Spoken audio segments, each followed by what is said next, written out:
Jensen menatap Aidan dengan ringan. Dia sudah membuat Aidan bangkrut 2 kali, itu adalah uang yang banyak. Sebuah mobil mewah itu apa perlu dipermasalahkan? Ini mobilmu? Tanya Jensen sambil memandang mobil mewah Aidan. Betul, ayo ikut naik mobilku. Aidan mengangguk. Dia merasa berhati iblis sekarang. Selama Jensen belum mati, suasana hatinya tidak akan pernah tenang.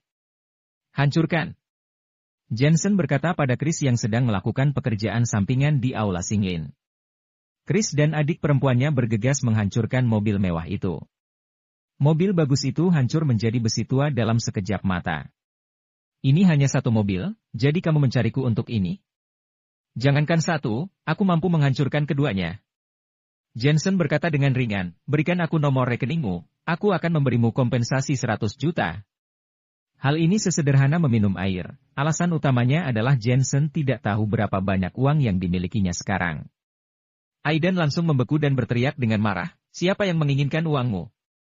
Bukankah kamu memintaku untuk membayar mobil mewahmu? Aku akan membayar keduanya, ujar Jensen ringan. Aidan sangat marah seperti akan meledak. Dia ingin menggunakan alasan mobil mewah itu untuk memaksa Jensen menyetujuinya. Siapa yang tahu bahwa Jensen cukup murah hati untuk kehilangan uang? Serangan Aidan tidak memiliki efek pada Jensen. Jika dipikirkan baik-baik, uang 100 juta yuan tidak akan menjadi masalah besar untuk Jensen. Aidan, kamu datang kepadaku pasti bukan untuk mobil mewah. Katakan padaku, ada apa? Tanya Jensen, ada aura pembunuh di dalam matanya. Dia selalu merasa bahwa Aidan adalah bom waktu. Waktu itu, dia hampir ingin membunuh Aidan tapi tidak jadi karena Elena menyela. Di lain waktu, dia harus waspada terhadap Aidan. Namun, niatnya untuk membunuh Aidan menjadi makin serius. Alasan utamanya adalah orang ini tidak menyesal dan suka ditindas oleh Jensen. Aku di sini untuk mengundangmu bertarung atas nama Michael dari Sekte Bangau Putih. Aidan akhirnya mengungkapkan tujuannya. Kenapa aku harus bertarung melawan orang yang membosankan? Ujar Jensen menyipitkan matanya. Bukankah kamu raja prajurit nomor 1? Michael adalah 10 besar jenius dari Sekte Bangau Putih, dia lebih kuat dari Judge. Kalau kamu tidak bisa mengalahkannya, kamu tidak pantas menjadi raja prajurit nomor 1, ujar Aidan. Jensen tidak bisa menahan senyum, apa kamu pikir aku peduli dengan nama kosong itu? Bagaimana caranya agar kamu mau bertarung? Ujar Aidan cemas. Jensen sedikit merenung, kalau kamu ingin aku bertarung, kamu bisa mengeluarkan 30 miliar yuan sebagai hadiah, pemenangnya akan mendapat hadiah itu, baru aku akan setuju. 30 miliar yuan. Aidan tersentak, sekarang semua aset keluarga Wadley telah ditarik, mungkin tidak ada 30 miliar yuan.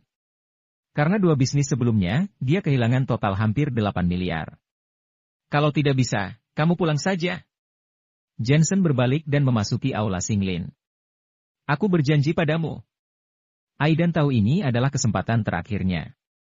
Lagi pula, jika keluarga Wadley ingin menangani Jensen, mereka harus menunggu para petinggi, tapi entah sampai kapan mereka harus menunggu. Aidan merasa hidupnya lebih buruk dari kematian saat melihat Jensen, dia tidak bisa menunggu terlalu lama. Melihat Aidan menyetujuinya, Jensen kembali berkata, transfer uangnya ke rekeningku, ketika aku melihat uangnya, aku akan bertarung. 30 miliar yuan, sesuai dengan harga aset yang dimiliki keluarga Wadley saat ini. Itu tidak akan membunuh Aidan, tapi itu akan membuatnya bangkrut. Mungkin karena ini Veronica akan memiliki kebebasan mulai sekarang. Aidan tidak bodoh, dia mengerutkan kening dan berkata, mengapa aku harus mentransfernya ke rekeningmu?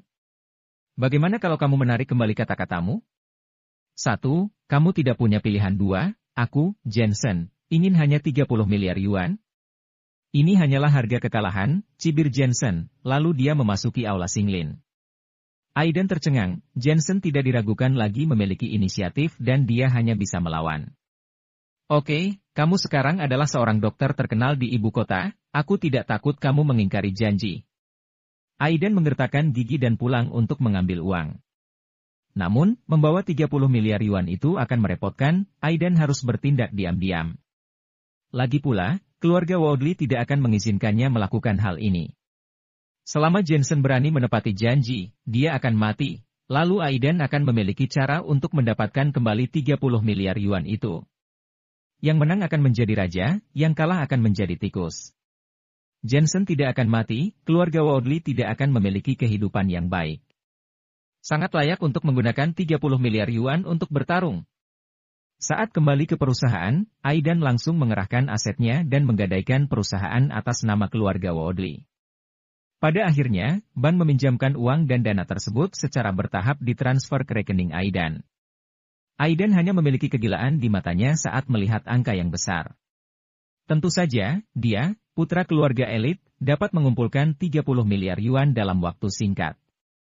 Mengubah orang adalah hal yang mustahil dalam seumur hidup. Tuan muda Aidan, untuk apa Anda menginginkan 30 miliar yuan? Ini uang yang sangat banyak.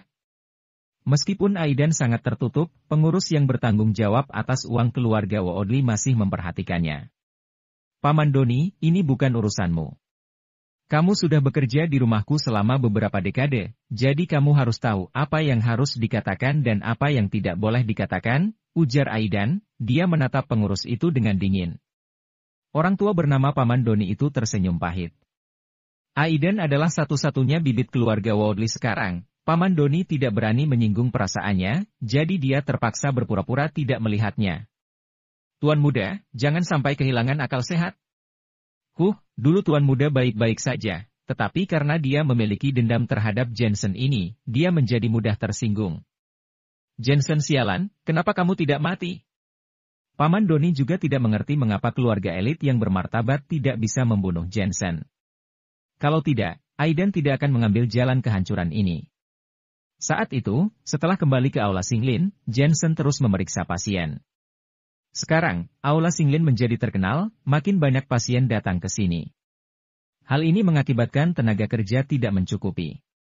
Sekarang dia telah membawa Melody dan Farrell, ditambah Bibi Sofia dan Paman Mulin, tapi dia masih terlalu sibuk. Kakek, biarkan Monica bekerja. Jensen terpaksa berkata pada kakek Herman. Boleh saja, Monica sabar dalam mempelajari ilmu kedokteran dan memiliki ingatan yang baik, dia bisa memulai karirnya. Kakek Herman juga setuju. Selama ini, dia telah memperhatikan Monica dan menemukan bahwa bakat Monica tidak terbatas.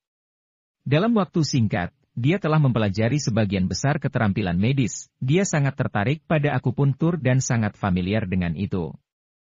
Saat ini, kakek Herman juga tidak memiliki apapun untuk diajarkan, sisanya adalah latihan. Guru, aku sudah bisa mulai bekerja, senangnya. Monica hampir melompat kegirangan ketika mendengar berita itu. Awalnya, Monica mengikuti Jensen untuk mempelajari pengobatan, terutama untuk mendekati Jensen, tapi tanpa sadar dia mulai tertarik dengan pengobatan tradisional dan tidak bisa berhenti. Bakatmu dalam keterampilan medis bagus, tetapi kamu masih pemula dalam konsultasi medis. Pelajari lebih banyak dari Melody ketika kamu punya waktu. Ingat, konsultasi medis berbeda dengan belajar ilmu kedokteran. Saat kamu memeriksa pasien, kamu harus bertanggung jawab atas pasien, tidak boleh ceroboh. Kalau suatu hari aku tahu bahwa kamu telah berurusan dengan hal-hal tanpa tanggung jawab, prinsip atau moralitas, aku akan mengambil kembali apa yang aku ajarkan kepadamu, mengerti? Jensen menasihati dengan serius. Dia tahu Monica masih muda dan harus menetapkan prinsip, jika tidak, maka akan berantakan. Lagi pula, memeriksa pasien tidak seperti menulis esai yang bisa kamu perbaiki ketika kamu salah. Aku mengerti. Untuk pertama kalinya Jensen begitu serius padanya, Monica mengangguk ketakutan.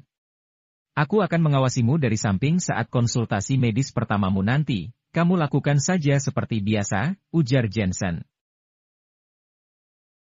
Monica penasaran, Guru, aku sekarang sudah bekerja. Apakah aku harus menyembah leluhur dulu sebelum bisa memeriksa orang lain? Kamu terlalu banyak nonton televisi, memeriksa ya memeriksa saja. Kamu pikir kamu sedang belajar seni bela diri, ujar Jensen tertawa. Jadi kita ini aliran apa? Tidak peduli aliran apa, pokoknya kamu adalah seorang dokter. Jensen tidak tahu dia dari aliran apa. Dia hanya tahu bahwa keterampilan medisnya diwarisi dari leluhurnya. Monica biasanya adalah gadis kecil yang lincah dan ceroboh. Tetapi setelah konsultasi medis, dia menjadi jauh lebih serius. Hal ini membuat Jensen merasa senang. Kamu pusing akibat spondilosis servikal. Aku akan meresepkan 1 dosis obat spondilosis servikal untukmu. Untuk menenangkan hati, mengatur energi, menghilangkan stasis darah dan menghilangkan rasa sakit, Anda dapat menggunakan ramuan pendispersi nyeri dada dan pinggang. Sup naga pinggang. Kecepatan Monica dalam memeriksa pasien sangat cepat, bahkan dia mirip dengan Jensen. Kakek Herman dan Melody terkejut, Monica sangat berbakat. Dia memulai begitu cepat dan tidak mengalami demam panggung sama sekali. Apalagi, ketika Monica memeriksa pasien, dia benar-benar seperti Jensen versi wanita. Jensen mengangguk puas. Awalnya, dia ingin memberikan beberapa petunjuk, tetapi sekarang sepertinya tidak perlu. Monica menatap Jensen saat sudah sepi. Guru, bagaimana? Sangat bagus, tapi jangan terlalu bangga. Ujar Jensen ringan. Monica terkikik. Aku biasa melihat guru saat konsultasi medis. Aku sudah mempelajari semuanya. Aku baru saja memujimu dan sekarang kamu sudah bangga. Untuk menjadi dokter, kamu harus bersahaja dan realistis, tegur Jensen. Aku mengerti. Monica menjulurkan lidahnya, lalu lanjut memeriksa pasien. Awalnya, para pasien tidak mempercayai Monica karena dia masih muda, tapi dengan Dr. Jensen yang duduk di sampingnya, mereka tidak perlu khawatir, mereka tidak berpikir bahwa keterampilan medis gadis kecil ini benar-benar bagus. Jensen berkata pada kakek Herman, dengan gadis ini melakukan konsultasi medis di klinik, kecepatan pemeriksaan pasien di aula Singlin juga dapat meningkat pesat. Ya. Kakek Herman mengangguk, tetapi ketika melihat kerumunan orang, dia menghela napas, ada terlalu banyak pasien, jadi kami masih belum bisa memeriksa mereka. Pasien-pasien ini tidak pergi ke rumah sakit untuk penyakit ringan atau serius, mereka semua datang kepada kita dan banyak dari mereka datang dari seluruh dunia. Bagaimana kalau begini, kita coba menggunakan internet untuk memeriksa pasien dan mendiagnosa melalui video, tetapi hanya untuk penyakit ringan. Untuk penyakit serius, pasien harus datang secara pribadi. Hal ini dapat meningkatkan efisiensi kita. Aku akan menyuruh Elisa menangani sistem jaringan ini. Jensen merenung. Selain itu, aku meminta Melody dan Farrell untuk merekrut mahasiswa baru di berbagai tempat untuk meringankan kekurangan tenaga kerja kita. Aula Singlin sebaiknya membuka lebih banyak cabang dan menjadikannya rumah sakit. Dengan begini, kita bisa mengatasi kesulitan pasien yang ingin berobat ke dokter. Ini bagus. Kakek Herman menyetujui usulan itu. Aku akan meminta seseorang mempersiapkan pekerjaan selanjutnya. Jensen mengangguk dan menelepon Fadlan. Faktanya, orang-orang berpikir Jensen memiliki 2 perusahaan, tetapi mereka tidak tahu bahwa Fadlan dan dirinya sudah seperti keluarga. Bagaimanapun juga, Fadlan adalah orang dari sekte Wudang dan Jensen adalah tuan muda sekte Wudang. Tepat setelah selesai menjelaskan, panggilan telepon tiba-tiba masuk, itu adalah nomor telepon keluarga Miller. Jensen, sesuatu terjadi, sekelompok orang tiba-tiba masuk ke rumah dan ingin membawa Jessica pergi. Itu adalah telepon dari laki, suaranya penuh kecemasan, Elena baru saja pergi bekerja, keluarga Miller tidak punya pilihan selain kamu. Paman ketigamu sekarang sedang berurusan dengan mereka. Baiklah, aku akan segera kembali. Jensen buru-buru meninggalkan aula Singlin. Jessica sekarang dalam tahap kultivasi diri dan jarang keluar. Mengapa seseorang mengincarnya? Mungkinkah itu karena ramuan gen? Tak lama kemudian, Jensen sampai di rumah keluarga Miller. Sebelum dia memasuki aula, suara Renata datang dari dalam. Biar ku beritahu, keluarga Miller sangat dekat dengan keluarga Woodley. Berhati-hatilah agar tidak mendapat masalah. Renata masih berpikir bahwa keluarga Woodley kuat dan berkuasa, dia mengingatkan sekelompok orang itu. Kami diperintahkan untuk bertindak, nepotisme macam apa yang Anda miliki untuk menahan saya?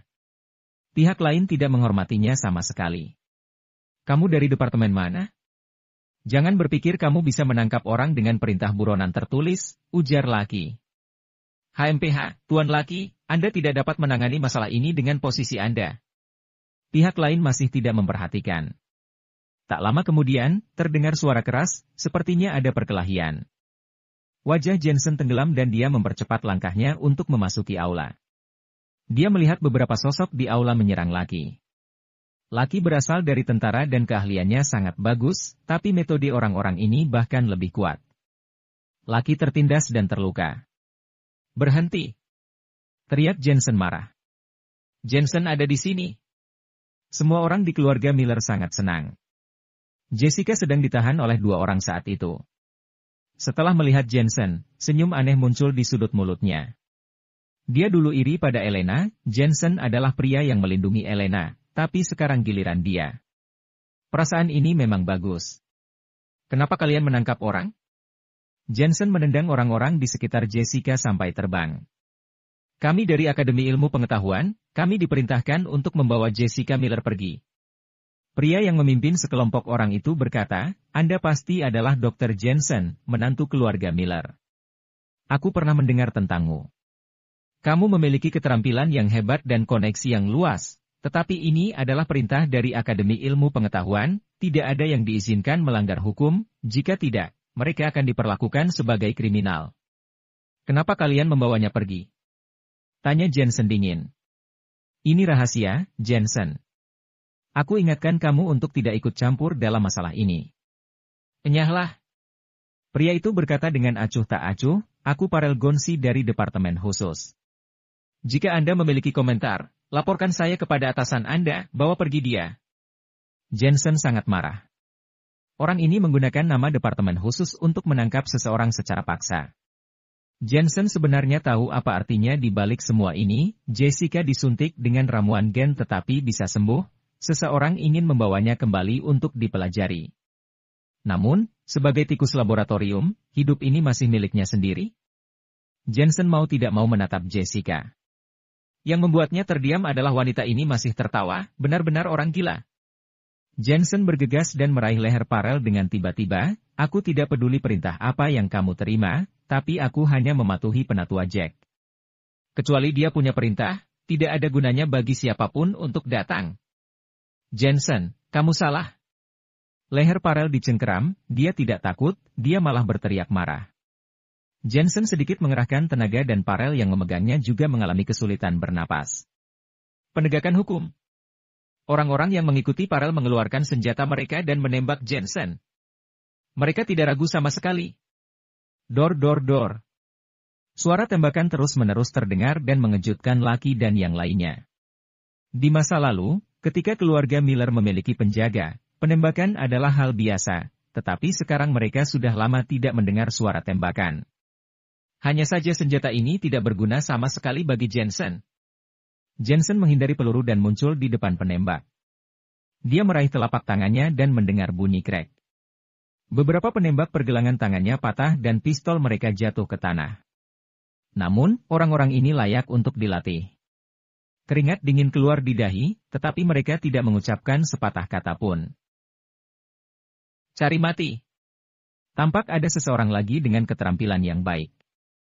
Dia mengeluarkan pistol khusus dan mengarahkannya pada Jensen. Dia juga tahu bahwa tentara seperti ini tidak dapat diselesaikan dengan hanya beberapa senjata kecil. Namun sebelum dia sempat menembak, sebuah jarum perak melesat ke arahnya, dengan sebuah tusukan dari jarum tersebut, dia pun jatuh dan berhenti bernapas. Aula itu terdiam dalam sekejap. Mereka yang tangannya patah semua menatap Jensen dan tanpa sadar mundur selangkah, merasa bahwa orang yang di hadapan mereka sangat berbahaya. Jensen, aku tahu kamu adalah orang yang spesial, tapi ini bukan berarti kamu bisa seenaknya saja membunuh orang. Parel mendengus dingin. Sebenarnya, sebelum dia datang, dia juga menyelidiki dengan jelas. Dia mengerti bahwa selama keluarga Miller di bawah lindungan Jensen, mereka tidak akan bisa melakukan penangkapan. Namun, dia tidak menyangka Jensen begitu semena-mena. Kamu seperti binatang liar yang kesasar, bahkan tidak tahu apa yang kamu lakukan di sini. Biar ku beritahu ya, keluarga Miller ada di bawah naunganku.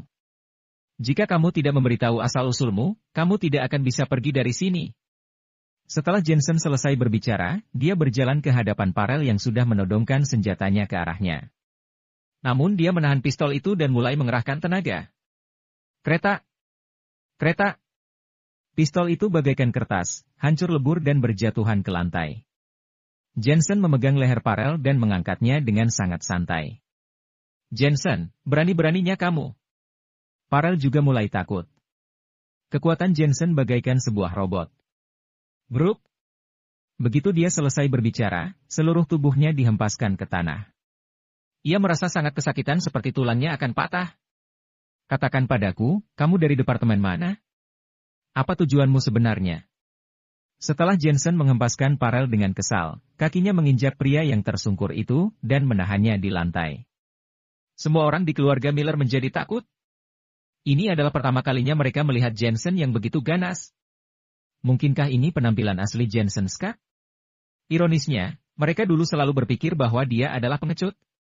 Pria sejati. Jessica sudah pernah melihat kemampuan Jensen dari jauh-jauh hari. Justru aneh jika Jensen yang terhempas oleh binatang kecil ini. Namun, sekarang Jensen membela dirinya. Ini membuat perasaannya menjadi sangat rumit. Bukankah dulu mereka saling membenci satu sama lain? Tiba-tiba dia merasa malu pada Jensen, yang karena dirinya, jadi harus datang ke ibu kota dan terlibat ke berbagai masalah. Jensen, hentikan itu. Di saat itu, sebuah suara orang tua terdengar dan tampaklah penatua Jack berjalan cepat bersama asistennya. Penatua Jack. Melihat lelaki tua itu, Parel memanggilnya, nada suaranya seperti teriakan minta tolong. Ia jelas tidak mengira Jensen begitu gila dan tidak mempertimbangkan permintaan mereka sedikit pun. Brigjen Parel, Jensen memang terkenal dengan karakternya yang keras kepala. Kenapa kamu memprovokasi dia? Penatua Jack menghela napas begitu masuk ke dalam aula. Penatua Jack, kamu bosnya. Parel pun tertegun setelah mendengarkan ucapan Penatua Jack, berarti dia memang tidak bisa berbuat apa-apa terhadap Jensen. Memang aku bosnya, tapi dia juga tentara keras kepala. Jadi mendingan katakan saja kenapa kamu datang dan siapa yang menyuruhmu ke sini. Penatua Jack tahu bahwa Parel memiliki tanggung jawab yang besar, tetapi ini bukan alasan baginya untuk menangkap orang secara sembarangan, apalagi penangkapan yang kejam. Jessica disuntik dengan ramuan gen, tapi dia selamat dan tidak ada mutasi, jadi Akademi Ilmu Pengetahuan ingin dia kembali untuk pengujian lebih lanjut, jawab Parel. Jensen mengerahkan lebih banyak tenaga pada kakinya, dan ubin di lantai pun retak. Parel yang di bawah kakinya berteriak-teriak kesakitan. Pada saat itu dia merasa seperti tertindih gunung besar. Jangan salahkan semuanya pada Akademi Ilmu Pengetahuan. Jensen berkata dengan dingin. Parel ingin melawan, tetapi kekuatan yang menekan punggungnya makin kuat dan kuat. Tulang punggungnya seperti patah. Rasa sakit seperti ini tak terlukiskan. Kami dari tim Harimau. Parel akhirnya berkompromi. Tim Harimau. Wajah Penatua Jack sedikit berubah, dia mulai memahami apa tujuan dari operasi ini. Tim Harimau apa? Kamu banyak alasan saja. Jensen tidak percaya sama sekali kata-kata Parel. Jensen, kamu terlalu semena-mena. Beraninya kamu bunuh anggota tim Harimau, kamu pasti akan dihukum. Parel sangat marah karena Jensen telah mempermalukan tim Harimau. Penatua Jack, sepertinya kamu tidak punya hak untuk menyentuh bawahanku. Pada saat ini, sejumlah besar orang masuk. Pemimpinnya adalah seorang pria paruh baya, mengenakan setelan seragam dinas dan topi, bentuk wajahnya persegi, dan tampak sangat serius. Jensen, kamu menyabotase operasi kami. Bahkan di depan Penatua Jack, aku tetap berani menangkapmu dan menghukummu. Pria parubaya itu menatap Jensen dengan dingin setelah masuk ke aula. Benny, itu perintahmu. Penatua Jack jelas agak waspada dengan pria parubaya itu karena mereka memiliki status yang sama walaupun termasuk dalam departemen yang berbeda. Ini perintah wasiat yang dikeluarkan oleh Akademi Ilmu Pengetahuan. Administrasi umum bertanggung jawab untuk melaksanakannya. Jessica memiliki rahasia ramuan gen dalam tubuhnya. Jadi kami harus membawanya sekarang. Benny kemudian dengan tegas berkata, Penatua Jack, kamu dari bagian kemiliteran. Untuk urusan biro keamanan kamu tidak perlu ikut campur. Administrasi umum? Mendengar hal itu, Jensen menyipitkan matanya. Kini dia tahu bahwa administrasi umum adalah biro keamanan yang kebetulan memegang posisi tinggi. Diperkirakan tim Harimau juga termasuk dalam biro keamanan. Aku tidak peduli apakah kamu adalah harimau atau biro keamanan. Jika kamu benar-benar ingin mengambil orang-orangku, kamu akan mendapatkan akibatnya. Jensen masih tak bergeming. Jensen, apakah kamu berani melanggar perintah wasiat? Ini adalah perintah dari administrasi umum, ucap Benny penuh dengan wibawa. Tentu aku tidak bisa menyinggung administrasi umum, tetapi aku tidak percaya bahwa ini adalah perintah dari mereka. Jensen mencibir dan berkata, apalagi Jessica selamat karena menyerap darahku. Darahku memiliki serum cairan ramuan gen. Jika kamu membawanya pergi, mungkin lebih baik kamu ambil saja darah aku, dan sudah tersedia di rumah sakit militer. Minta saja dari mereka. Benny dengan tegas mengabaikan perkataan Jensen. Dia mengeluarkan senjata dan mengerahkannya pada Jensen. Kami hanya diperintahkan untuk membawa Jessica, bukan darah siapapun. Jika kamu berusaha menghentikan dan tidak bekerja sama dengan pekerjaan kami, maka ini akan menjadi peringatan terakhirmu. Ikuti perintah, jangan salahkan aku kalau kami sampai bertindak kasar. Wus. Begitu Benny selesai berbicara, tampak pergerakan dari sebuah pedang, dan pistol Benny pun terpotong. Sudah kukatakan, siapapun yang berani menyentuh orang-orangku akan menanggung akibatnya. Jensen mengarahkan pedang bayangan di tangannya dan menunjuk ke arah Benny. Benny dan Parel sangat marah sampai gemetaran. Tampaknya lelaki di hadapan mereka ini benar-benar ingin bertarung sampai mati dengan administrasi umum. Benny, apakah ini benar-benar perintah administrasi umum? Tanya penatua Jack.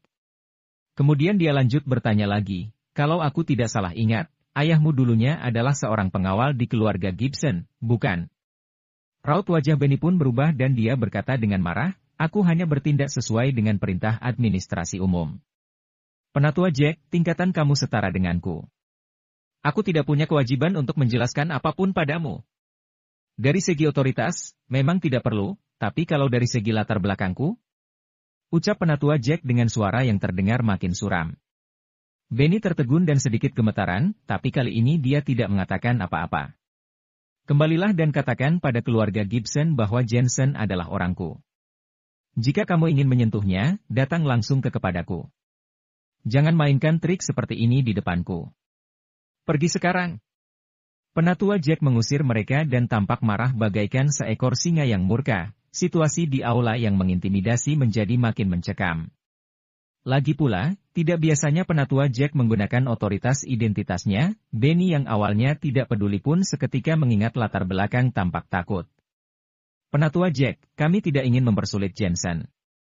Kami hanya ingin membawa pergi Jessica. Ucap Benny agak mengalah. Jessica adalah keluarga Jensen. Jika Jensen ingin melindunginya, maka tidak ada yang boleh bergerak, tegur penatua Jack dengan tegas. Kembalilah dan beritahu keluarga Gibson bahwa jika ada keperluan langsung datang saja padaku, status MU tidak setara. Penatua Jack. Benny berteriak dengan kesal. Tanpa sepatah kata pun, Jensen bergegas dan mencengkeram leher Benny. Dia mengangkat tangannya dan memberikan beberapa tamparan ke lelaki itu. Masih belum keluar. Dengan tamparan terakhir, Benny terlempar lebih dari 10 meter jauhnya dan terhempas di luar ruang tamu. Jensen, ini belum berakhir. Benny merasa bahwa tulang di wajahnya akan hancur, jadi dia merasa mendingan pergi dengan orang-orangnya dari sana. Senjata ini, orang-orang ini juga, bawa mereka pergi juga. Jangan motori lantai keluarga Miller. Baru saja mereka berlari, tampak sejumlah senjata dilemparkan dari dalam ruang tamu. Benny dengan kesal berbalik untuk mengambil senjata-senjata tersebut, termasuk mayat bawahannya. Mereka menatap Jensen dengan kesal. Administrasi umum datang untuk menangkap orang, tetapi mereka malah diusir. Setelah pulang nanti, pokoknya mereka harus menuntut Jensen. Ruang tamu keluarga Miller masih sepi. Semua orang menatap Jensen, masih tertegun dengan peristiwa yang baru saja terjadi. Mereka pernah melihat Jensen menampar tetua keluarga Miller, tapi mereka tidak menyangka dia akan membunuh seseorang begitu saja. Selain itu, identitas orang-orang di administrasi umum ini semuanya lebih tinggi dan unggul, namun mereka tidak bisa berbuat apa-apa terhadap orang yang baru saja membunuh bagian mereka. Keluarga Miller sekali lagi dikejutkan dengan kelakuan Jensen. Bahkan keluarga Miller pun tidak berani melakukan hal seperti itu di masa kejayaannya. Menantu keluarga Miller ini benar-benar mengejutkan mereka lagi dan lagi. Paman ketiga, tolong tangani ini. Jensen berkata pada laki lalu memanggil penatua Jack untuk memasuki ruangan. Saat itu, dia memiliki banyak pertanyaan di pikirannya. Penatua Jack, apa itu tim harimau? Jensen bertanya setelah keduanya duduk. Penatua Jack tersenyum dan menjelaskan, sebuah departemen yang posisinya di atas tim operasi khusus, berada di bawah kendali Biro Keamanan. Tim operasi khusus kebanyakan menangani insiden polisi dan militer. Tim harimau menangani insiden sipil khusus. Mereka juga bisa disebut agen. Selain tim harimau, ada juga tim naga. Personel inti mereka lebih kuat dari Raja Prajurit dan mereka semua memiliki keahlian khusus. Orang-orang yang sebelumnya hanyalah personel biasa. Jensen sontak mengangguk. Sesungguhnya dia juga merasa sangat aneh. Seperti Raja Prajurit nomor 1, kekuatannya tidak terlalu kuat. Ada orang-orang di dunia Jianghu yang jauh lebih kuat darinya. Ternyata di atas tim operasi khusus, ada sekelompok tim yang lebih kuat. Walaupun tim ini mungkin tidak ahli dalam menggunakan senjata api, tapi apa yang mereka kuasai pasti melebihi batas kemampuan manusia. Apa itu keluarga Gibson? Jensen kembali bertanya.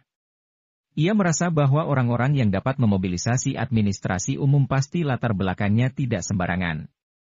Kepala dari 8 keluarga elit. Penatua Jack melirik ke Jensen dan menjelaskan. Mata Jensen menyipit. Ternyata keluarga itu adalah kepala legendaris dari 8 keluarga elit. Saat ini, dia telah berhubungan dengan salah satu dari 8 keluarga elit utama tersebut, kemampuannya sangat bagus sekali. Bahkan orang terkaya pun harus menghormatinya. Kalau keluarga elit utama urutan pertama, bukankah lebih menakutkan? Mengapa keluarga Gibson menargetkan Jessica? Mereka bilang untuk penelitian, tapi aku rasa itu tidak mungkin. Jensen kembali berucap. Penelitian adalah salah satunya. Diperkirakan mereka datang untukmu. Penatua Jack menghela napas, mereka ingin menguji batasan keluarga Wilbur, mereka ingin tahu apa kami akan membela siapa. Menguji. Jensen pun tertegun. Sebelumnya, mereka tidak acuh saat Penatua Jack menyebutkan posisimu, tapi mereka malah ketakutan karena latar belakangmu. Penatua Jack, apa kamu menyembunyikan sesuatu dariku? Penatua Jack tersenyum masam. Mungkin sebaiknya aku jujur saja, tetapi aku tidak dapat memberitahu kamu banyak karena aku juga baru saja menyadari hal-hal tersebut. Aku dari keluarga Wilbur, yang merupakan 4 keluarga elit utama dari 8 keluarga elit. Anggota keluarga kami ada di seluruh Huaxia dan luar negeri, dan aset kami telah mencapai 500 miliar yuan.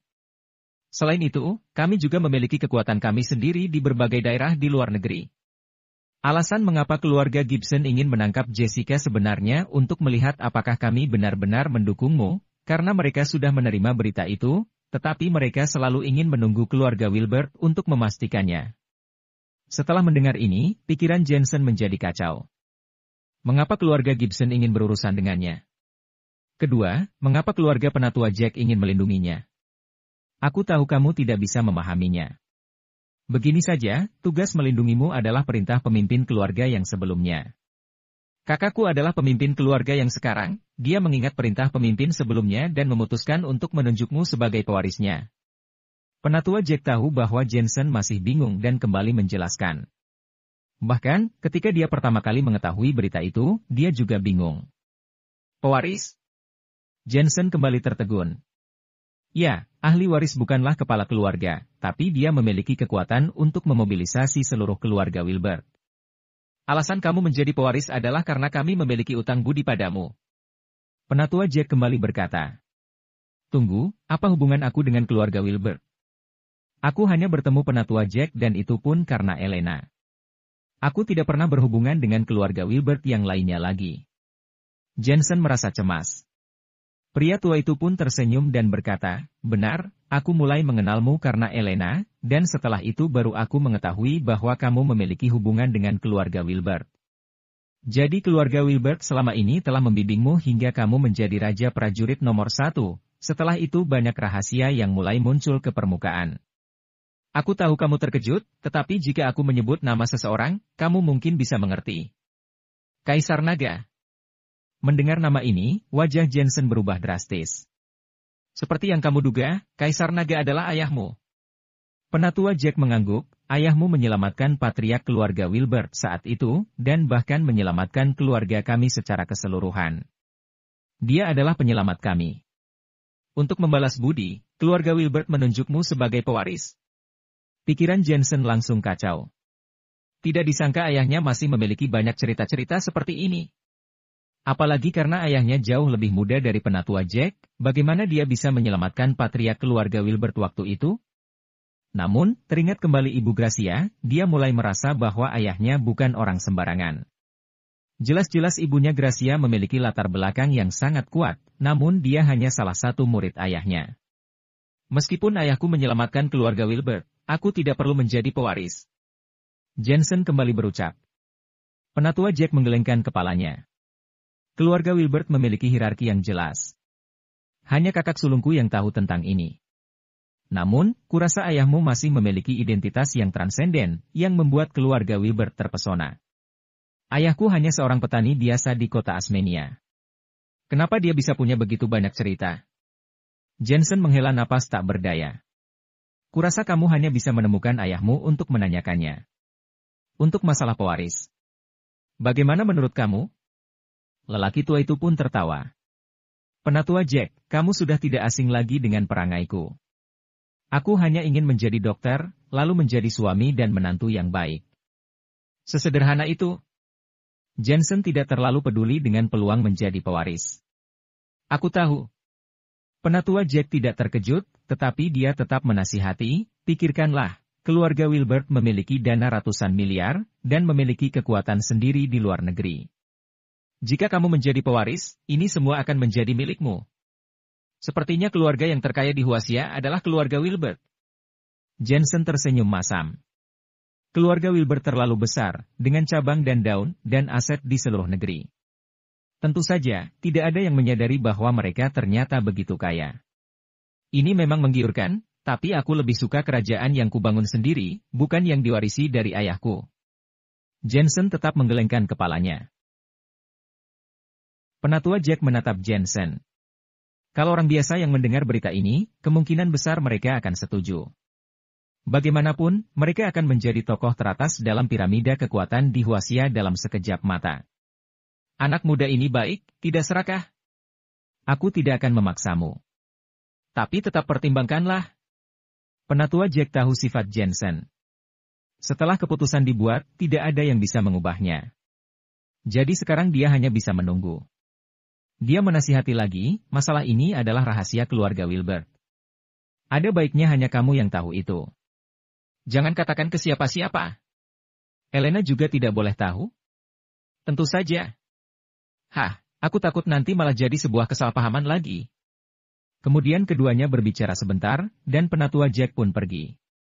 Jensen masih mencerna informasi dari pria tua itu di dalam ruangan.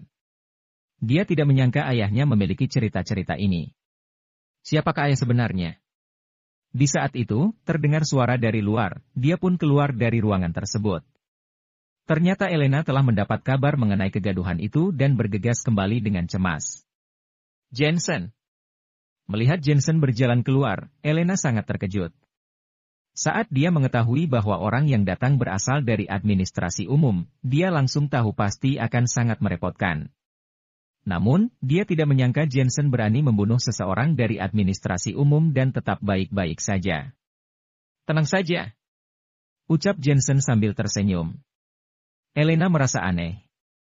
Rasanya seakan Jensen menyembunyikan sebuah rahasia. Ayo, kita makan. Saat ini, Mai dan yang lainnya baru selesai menyiapkan hidangan dan memanggil Jensen untuk duduk. Setelah semua orang duduk, tidak ada yang mengambil sumpit mereka, seolah-olah mereka sedikit gugup. Jensen menatap mereka karena merasa aneh dan mulai mengambil makanannya sendiri. Melihat itu, barulah semua orang mulai makan. Kelakuan seperti ini, mereka tidak hanya menganggap Jensen sebagai kepala keluarga, tapi secara tidak sadarnya mereka merasa terpesona dengan Jensen. Setelah makan sebentar, Leimin Miller tiba-tiba mengucapkan terima kasih, Jensen, terima kasih sudah mengurusi masalah paman keempatmu, dan juga untuk masalah Jessica. Kita keluarga, tidak usah berterima kasih. Ucap Jensen sembari makan. Benar, benar. Mendengar kata-katanya, Rowan dan yang lainnya merasa Jensen menjadi jauh lebih ramah. Ini masakan bibi keempatmu. Makan yang banyak ya. Rowan kembali memberikan Jensen makanan. Elena diam-diam menyaksikan adegan ini dan tiba-tiba merasa hangat di hatinya. Keluarga memang seharusnya seperti ini. Jensen, kamu membunuh seseorang dari administrasi umum.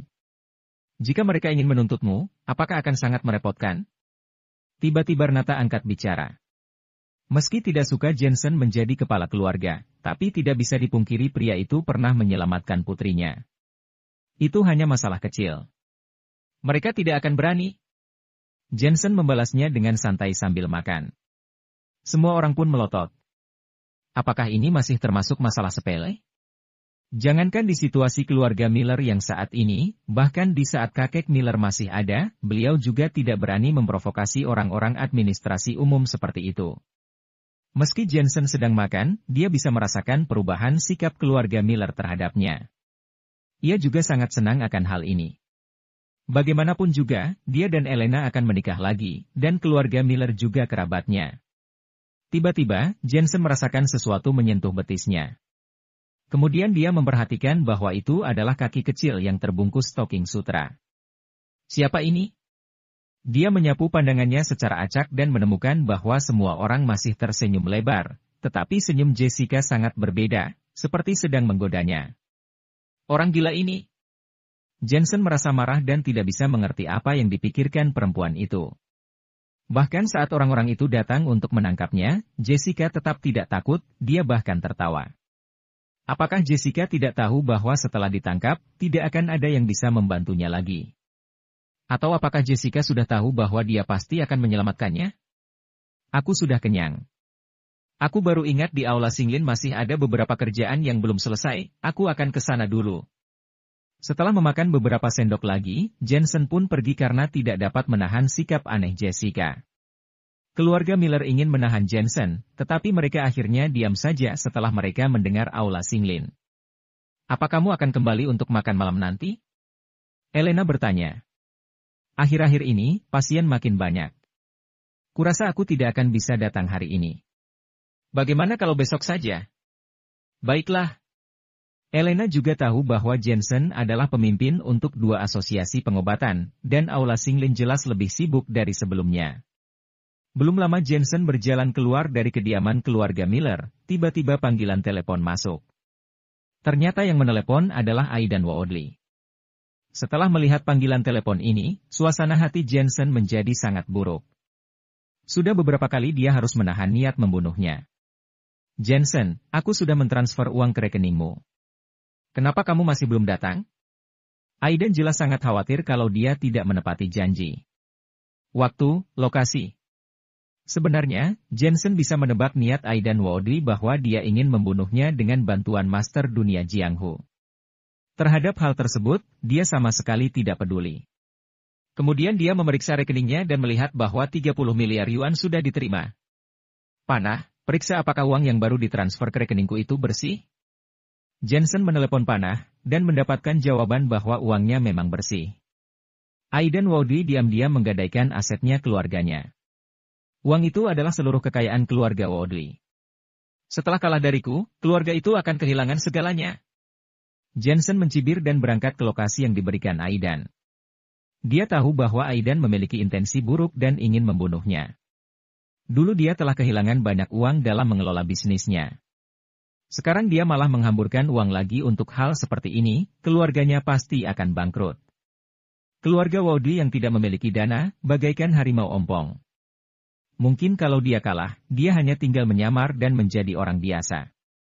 Dengan cara ini, bagaikan sekali mendayung, 2-3 pulau terlampaui. Lokasi yang disepakati berada di kota tingkat pertama di bagian selatan. Jensen segera memesan tiket pesawat dan berangkat. Beberapa jam kemudian di Bandara Baiyun, Jensen keluar dari bandara dengan tangan kosong, sangat berbeda dengan orang-orang yang menyeret koper di sekitarnya. Jensen, di sini. Baru saja dia keluar dari bandara, seorang wanita melambai padanya. Veronica. Jensen terkejut bukan main. Wanita tersebut adalah Veronica Woodley. Dia mengenakan mantel hitam, celana sutra hitam dengan motif bintang, dan disertai sepasang sepatu bot kulit, membuatnya terlihat sangat modis. Kenapa kamu di sini? Jensen berjalan mendekatinya. Dia sebenarnya merasa sedikit bersalah terhadap Veronica. Gadis ini berbeda dengan keluarga Woodley lainnya. Dia baik dan ramah, tetapi dia diperlakukan sebagai orang luar oleh keluarganya sendiri dan dibiarkan menderita karena Jensen. Bahkan, Jensen menahan amarahnya terhadap Aidan Woodley juga karena merasa berhutang pada Veronica. Apa kakakku mengadakan perjanjian pertemuan denganmu? Veronica berkata dengan cemas, jangan pergi. Mereka semua sudah siap dan menunggumu untuk melompat ke dalam perangkap. Apa kamu mengkhawatirkanku? Jensen tidak bisa menahan senyum dan melihat Veronica tampak sedikit lesu. Kamu masih bercanda? Aku sedang serius. Veronica sedikit mengernyit. Orang yang diundang kakakku bernama Michael Gray. Dia adalah seorang ahli bela diri, dan dia dikenal sebagai penyendiri. Apalagi tempat yang kamu datangi adalah milik kumpulan orang-orang tersebut, jadi akan sulit untuk keluar. Oh, begitu ya, baiklah. Jensen mengangguk. Veronica menjadi marah. Dia pernah ke sekte udang bersama Jensen dan tahu bahwa kekuatannya bagus, tapi Michael lebih kuat dari pemimpin 5 sekte menengah. Ini jelas sebuah jebakan. Mereka menunggu Jensen untuk datang dan kemudian membunuhnya. Kenapa Jensen tampak tidak peduli? Veronica, gimana kabarmu di keluarga Woodley selama ini? Tanya Jensen.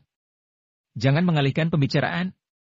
Veronica menjadi makin kesal, sampai ingin menghajar Jensen. Kenapa masih saja menanyakan pertanyaan yang tidak relevan ini?